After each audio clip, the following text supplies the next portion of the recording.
G'day guys, John from Ruralco Water here with your weekly Southern Basin market update for August the 6th.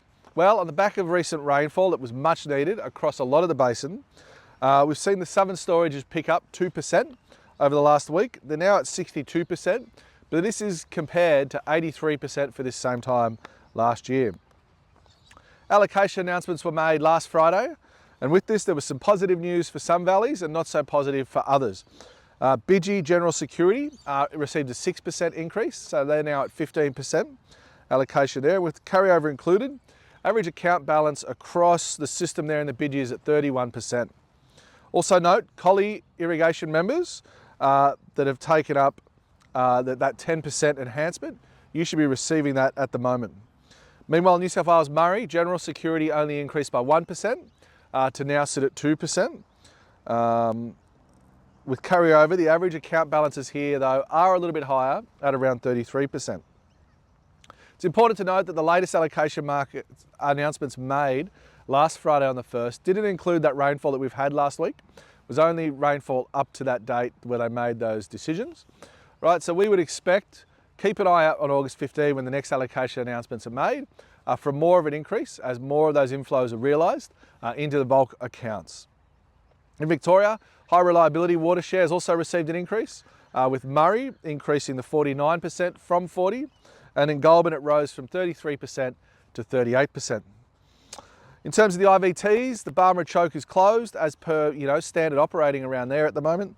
The Goulburn IVT is closed at the moment. The next opening is in October for around 30 gigs or whatever the department deem they'll bring through. The Murray and Bidgee IVT is shut to inbound trade into the Bidgee, but is open to outbound trade into the Murray. And we're seeing a lot of clients take advantage of this. The Murray and Bidgee is at a bit of a discount, as I'm about to talk about, to Vic Murray. So there's buyers in Victoria bringing water out of the Murray and Bidgee into Victoria, and we think this should impact on that Murray and Bidgee IVT in the next couple of weeks, and we may even see it open back up. With regards to temp prices, below the choke in SA and Vic, we're observing notable demand at the moment. Irrigators who don't have entitlement, and particularly those in the table grape space, are starting to come to market to secure water to start their irrigation program for this year. So that has really been the driver in the market this week. And we're seeing the prices at $265 to $275, and they're firming. Likewise, Murray and Bidgee and Murray, as I just said, have been pretty firm as well.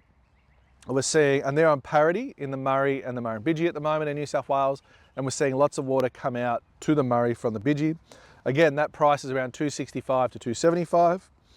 Above the choke, up until this morning, we've seen prices there stay pretty firm and had looked to be going up, that $235 to $240, driven a lot by a shortage in fodder and guys irrigating fodder, looking to there being a shortage over summer, and also stock prices, particularly lamb and cattle, being very firm at the moment.